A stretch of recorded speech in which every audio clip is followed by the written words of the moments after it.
I'm Dr. Yosefa Fogel-Rubel, and this is One-on-One, Women Talk Torah, a series brought to you by Matan Women's Institute for Torah Study.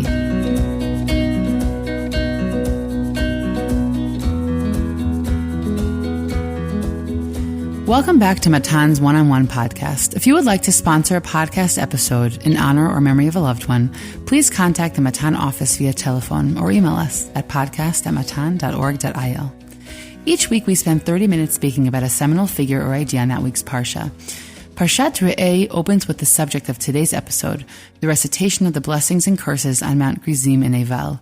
After this, the Parsha moves to a discussion about the centrality of the Mikdash in the land of Israel, and the prohibition to worship other gods in any other place, which will also be the topic of our discussion today.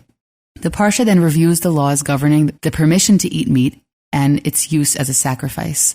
It then includes a varied groupings of laws, such as the requirement to kill a false prophet and how to identify them, the requirement to similarly kill an idolatrous city, and a review of laws of kashrut, shmitat ksafim, and the requirement to bring the first animal as a sacrifice to God, and ends with a discussion of the three regalim of Pesach, Shavuot, and Sukkot. In some ways, honestly, Re'eh feels like a mini Torah, sort of a summary of some of the highlights that we have all throughout the Chumashim. Today I have the pleasure of sitting down with my colleague and friend Shulie Mishkin, who is a licensed tour guide who loves guiding people of all ages all over Israel. Alongside her regular guiding work, she teaches tour and text courses in the Jerusalem branches of Matan and Pardes, and provides tours for special needs students in the Darkenu program. Shulie was a Matan scholar in the early years of Matan's existence. Shulie, it's great to have you here again. It's always fun to be with you, Yosefa.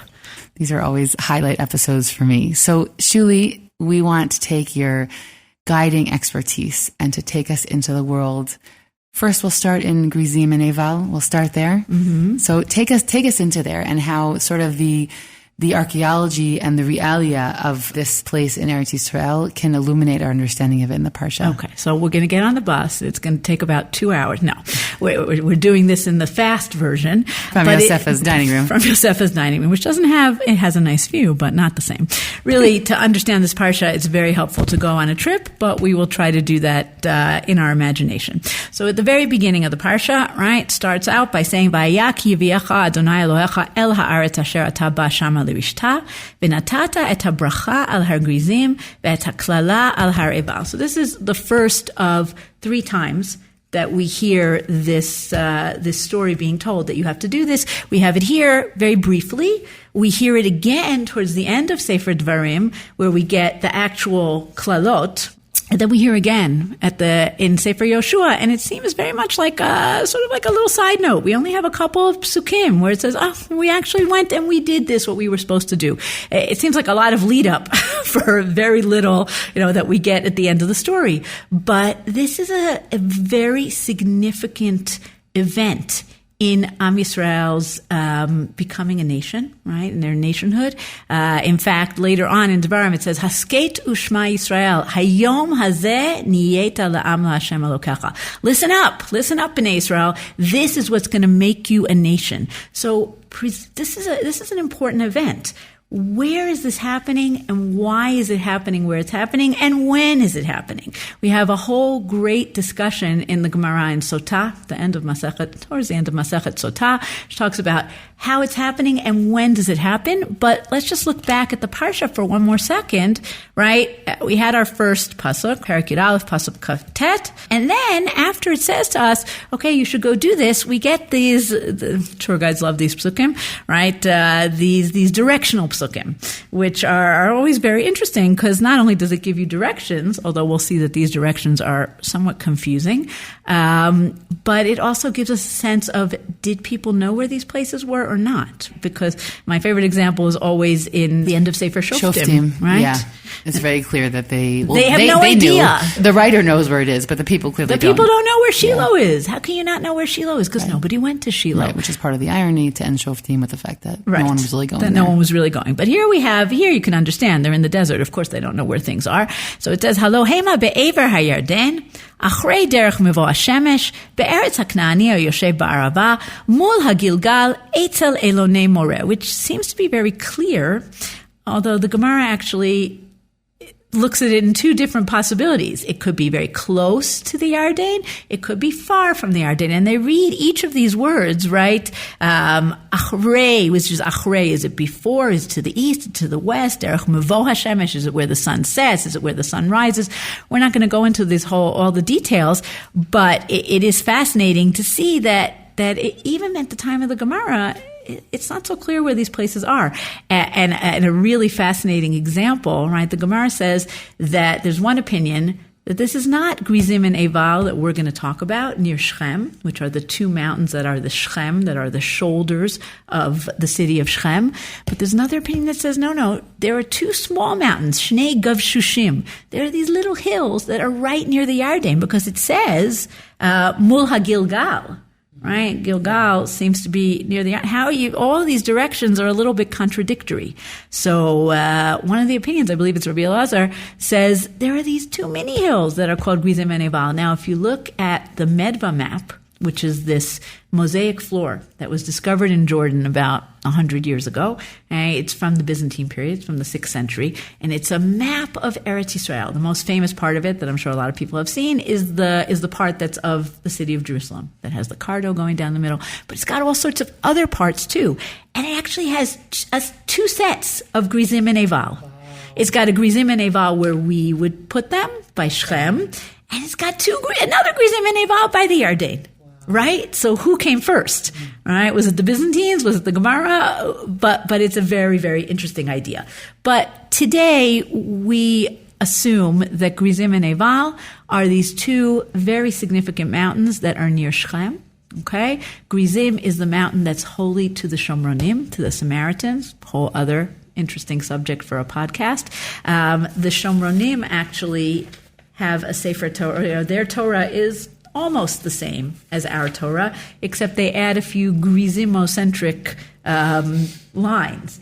And one of them is this, right? They say, Halohema be'ever Yarden, achrei derech mevo hashemesh, be'eretz haknania, yoshe barava, mul Gilgal, etzel elonei moreh, mul Shechem. Don't give me any of this this is where it is. We're going to tell you the real place, right? So we have Grizim, and we have Eival, which is this massive mountain to the north of Shechem, that we will talk about for a second, where a Mizbeach was discovered, where an ancient altar was discovered. But we basically are assuming that this is where it happens. And then we have another question, which the Gemara also tries to deal with. Because the next pasuk, the last pasuk on this topic, Pasuk Lamed Aleph, Ki atem ovrim et hayarden lavo laresh et haaretz asher Hashem Elokechem noten lachem v'yirashtem ota v'yishavtem ba. It seems that our doing these blessings and curses, and this is reiterated again later on in Dvarim, is going to be on that day, right? And then you have this very interesting question, well, how are you getting all these many people, however many people they may be, from the Yarden, where they're crossing Neged Yericho, all the way up to Shechem? And the Gemara has fascinating conversations. It was a miracle. No, it was, it wasn't on that exact day. No, it was 14 years later. But it's a very interesting question. But I just want to say that from a Pshat perspective, you definitely can read it both ways. Meaning, when it says that you are now crossing the Yarden, it doesn't mean that it has to be that day. Or it means that it's going to be a process that happens. Exactly. So it really does lead to both these explanations. If it's close to the Yarden and the Gilgal, then it has to be somewhere much closer than where Shechem is today. But if you look at it sort of broadly, then they'll get there eventually. Right. Maybe they'll get there in 2 months. That's exactly what the Yerushalmi says, right? Yeah. The Yerushalmi says it's all going to happen after the 14 years of Kibush, right? It's not happening right away. But I'll just give you one other fascinating possibility. When we think of Bnei Israel crossing the Yarden, I don't know if you picture it in your mind. How do you picture it? I mean, I have pictured it. Okay. How are they set up, all these people? You mean, how are they crossing? Like in lines versus... Yes, correct. How do they look? I think about that, I'm going with my drone, and what do I see? I imagine small line formations. Like, they weren't passing on one line. They were... Like, you're picturing it like Kriyat Yamsuf, where they have each shevet as their own... Something like that. Also, it was very, very shallow also, and it wasn't the same kind of miraculous event as Kriyat Yam Suf. So I kind of imagine people just jumping in and getting out. Just go. Let's just go. Yeah, no freestyle. You know? Very Israeli. Right? We're coming in. We're getting into the spirit. Kind of like how Yarden looks in the summertime. Okay. It's just a lot of people jumping in with their tubes. That's interesting because most people don't say that, right? They say a line. Most people say either a very long line stretching from west to east, or, and the Gemara suggests this also, in their machanot, like as they moved in the midbar, right? You have the, Yehuda in the front, Dan in the back, right? In this sort of a rectangular shape. I guess it's hard for me to imagine Israelites listening to rules. Exactly. At right? this point Here in we history. Go, coming into Eretz Yisrael. We're not listening to rules. Right. But Rav Yitzchak Levi gives a fascinating other suggestion, which is don't imagine a long line from west to east. Imagine a long line from north to south. Wait, help me out here for the directionally impaired. Okay, so it's not long, but it's meaning it's a one by one as opposed to everyone is picture all of Am Yisrael holding hands, walking in together and crossing together. Okay, I think I actually meant something more like that, but I'm directionally challenged. Which is a fabulous image, right? But it also helps us here. Why? Because the ones in the north, because we're talking about a lot of people, the ones at the northern end are very close to the entrance of what's called Nachal Tirza.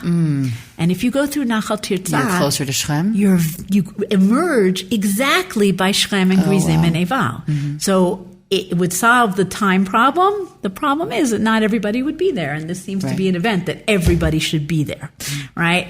So there's a lot to talk about here, but we have other things we want to talk about too. But I do want to bring in something, and anyone who's come with me to Har Kabir, to Elom Moreh, where you look at Grizim and Eival, or has heard me talk about this, has heard me say this because I love it. In 1879, J.W. McGarvey made a tour of the Holy Land. Okay, so this guy, he's a Baptist missionary, and he's got some buddies, and they decide that as they're going through the land, as they come through Shechem, they want to see if this story is feasible, and they want to know if you stand in the middle, could you be heard on either mountain? And he says, as we're walking through, it's very, very obvious, and the person who posted this on somewhere on the internet, put in a Google Earth, a satellite image. He says it's very obvious that this is a natural amphitheater, because in the side of Grizim, there's like an indentation, and in the side of Eival, there's an indentation. Today, it's hard to see because Shechem is much bigger than it was in 1879, but he talks about how, he says, we would try the experiment of reading the blessings and curses because it's interesting to know that the spot chosen by God for this reading is a vast natural amphitheater. No man with his eyes open can ride along the valley without being struck with this singular formation. He tells about he and Brother Earl and Brother Taylor and how they set themselves up and they can hear very beautifully. So it's great. It's a great That's image. another I wouldn't say proof, but another support for the fact that it happens in that spot in Shechem because it has a natural echo that will support this sort of public recitation. Exactly. And this brings us to our other question of the day, which is Shechem.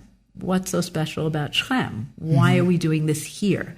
And here's where we get into the other major theme of at least the beginning of the Parsha, because as you said, this Parsha has so much going on. But a major theme of Perek Yud Bet is the place, right? Makom.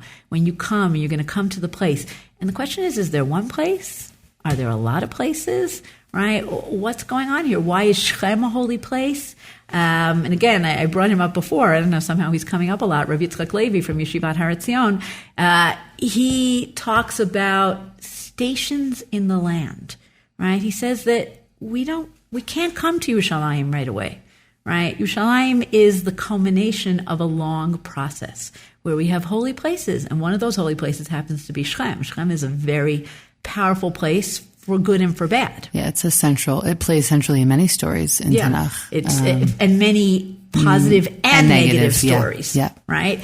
Now, Yosef is sold from Shechem. The story of Dinah in Shechem. The story in Sefer Shoftim. Exactly. Of Avimelech. And the separating of the kingdoms happens in Shechem. Yeah. Right? It's clear that Shechem was a Yerushalayim. What we would think of today as Yerushalayim, it's very clear that Shechem had that status for many, many years. Correct. Yair Zakovich is another scholar who speaks about this. Yes, and Rav Yitzchak Levi says Shechem is really the natural capital. It's a much more logical capital than Jerusalem. Much more centrally located. It's very centrally located. It's on main roads. It's in the middle of two very powerful Shvatim, Ephraim and Menashe.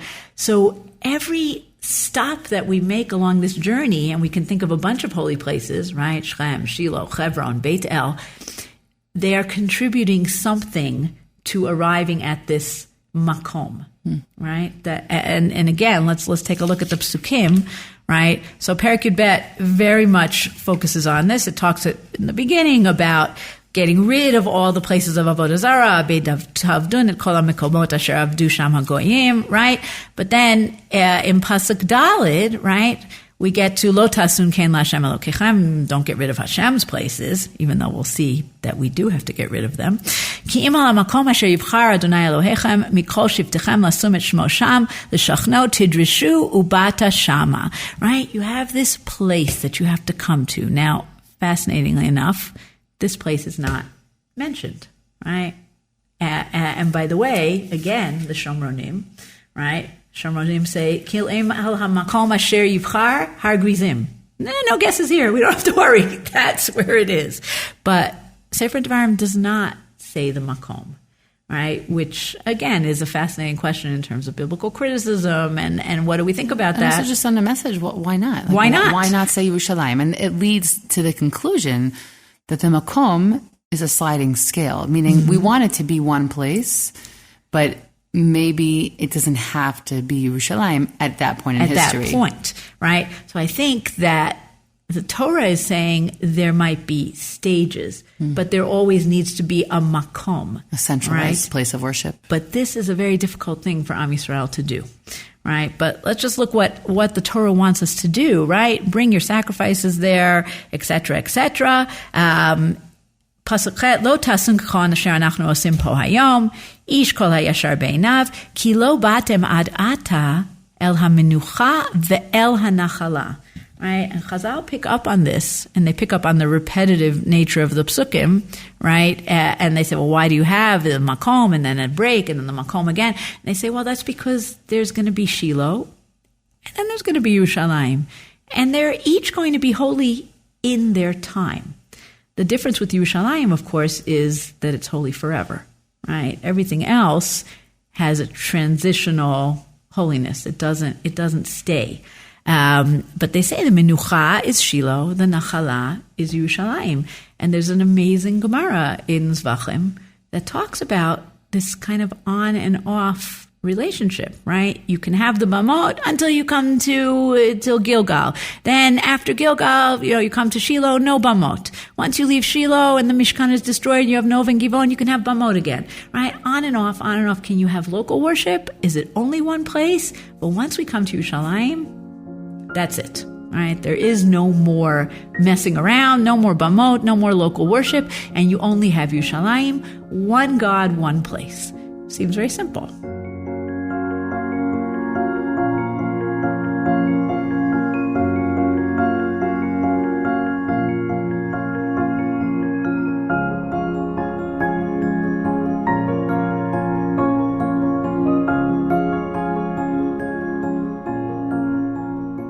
This was one of the bigger revolutions of Tanakh, was to try and get people to disconnect from a pagan perspective, which was many gods all over the place, and create something that was centralized and through one God. I mean, it didn't really work successfully until Beit Sheni. I mean, this was hundreds of years of theological reformation. So this parak sort of epitomizes that idea, but it's very clear that this is the beginning of a long process. It's a very long process, right? And it's fascinating because we see it both in the text and in archaeology that people don't want to give up their shtibel.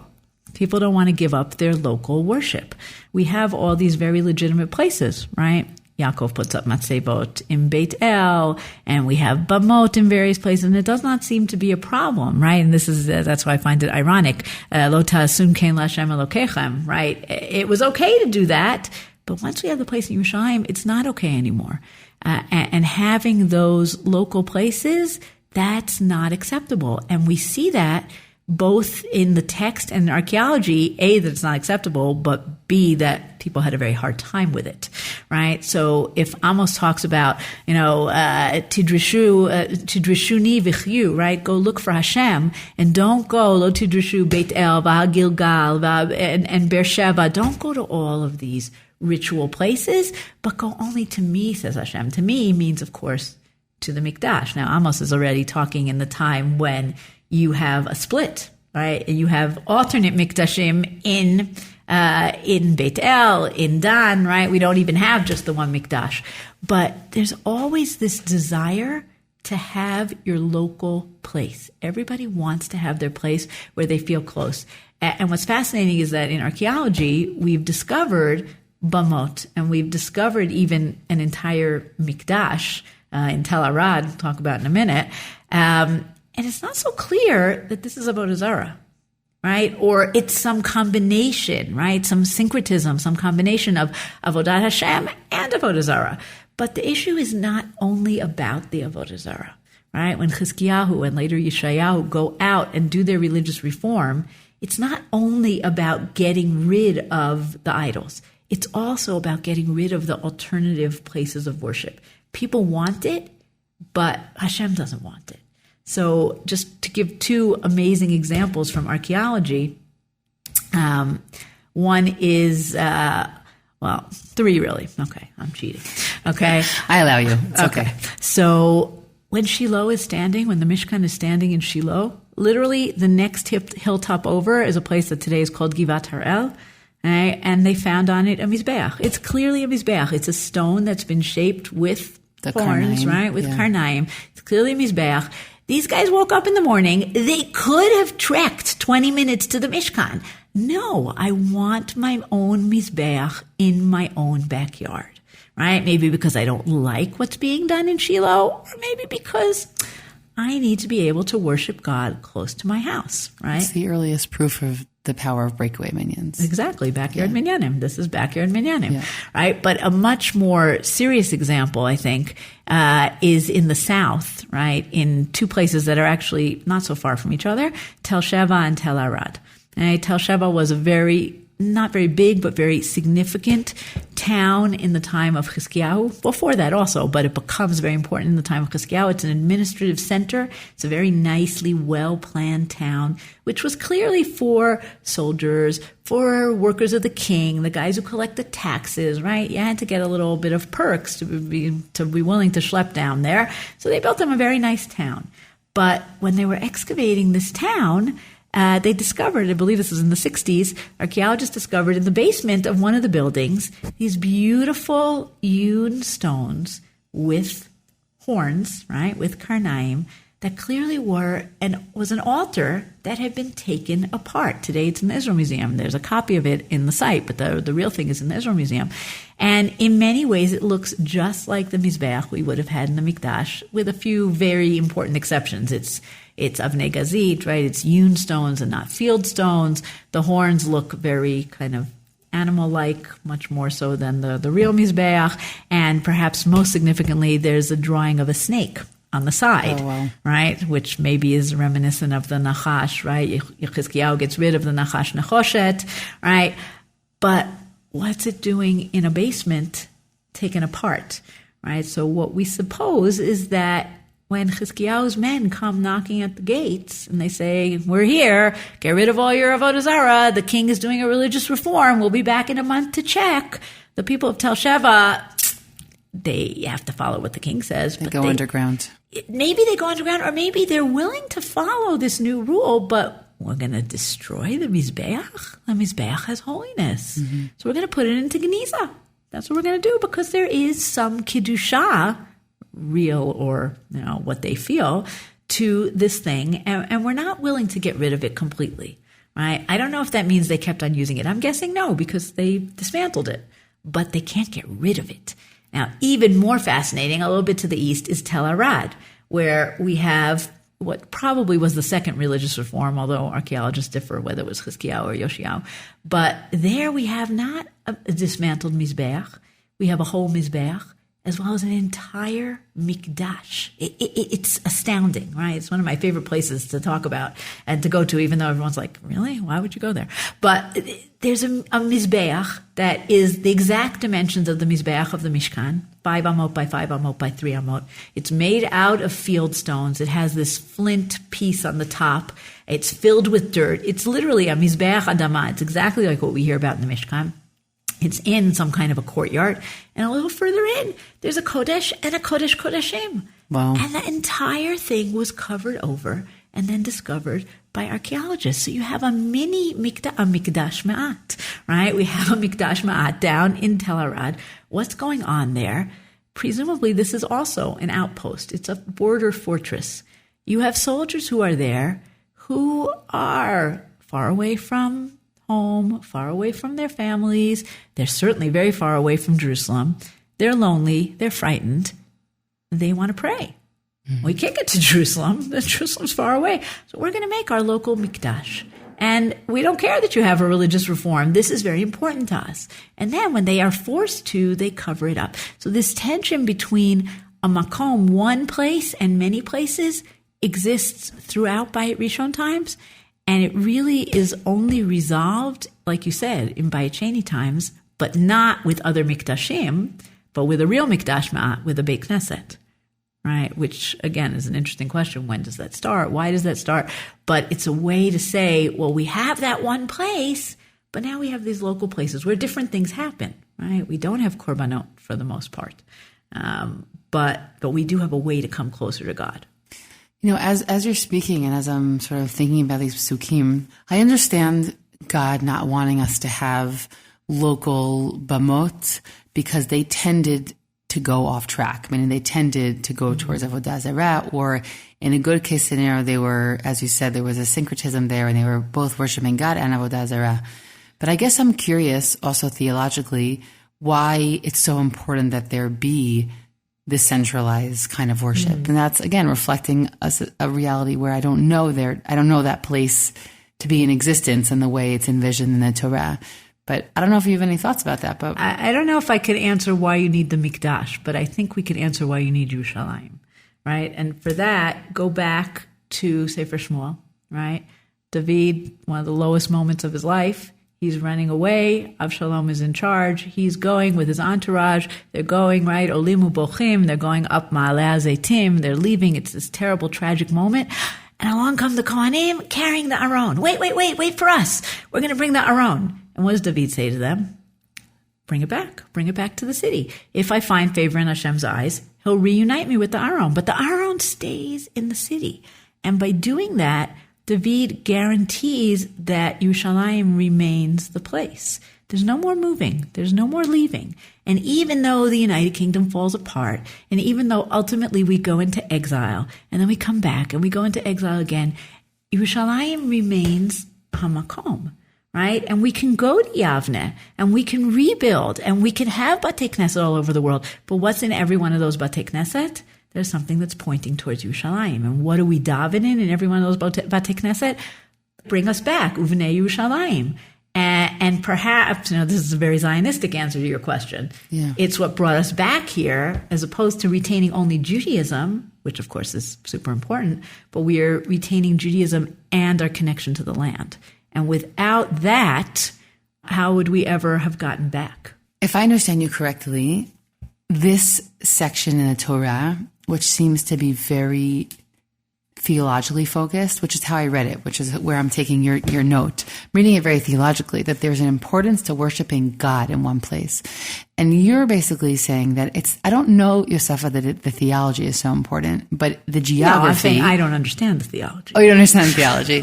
So we can both not understand it together. But you're saying is that the geography of the Kedusha is something that serves a broader national purpose, meaning the united worship in one place of one God. We'll put the one God on the side for now.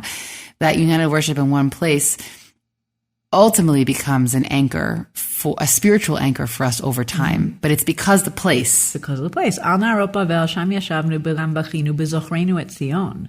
We're remembering Zion. It has to be focused on a place. Otherwise, we become only, it's not only, but we become only a religion and not a nation. And a nation needs a place. And this is what we've been striving for 2,000 years. And maybe what Sefer Dvarim is doing, among many other things, is planting the roots of Zionism. How do you like that for a nice Zionist message? Wow. I think maybe we'll end with that, Shulie. Okay. This has been great speaking to you. Again, illuminating geography, archaeology, and weaving that in so elegantly. So thanks for being here today. Thank you for having me. I hope you've enjoyed this conversation as much as I did.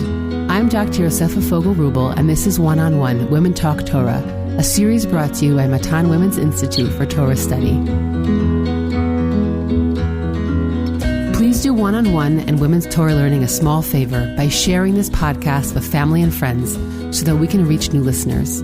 You can stream and download these episodes on Spotify, iTunes, Google Podcasts, SoundCloud, and Matan's website. Don't forget to leave us a 5-star review in the comments. Please send us any feedback at podcast@matan.org.il. That's podcast@matan.org.il. Thanks for listening, everyone.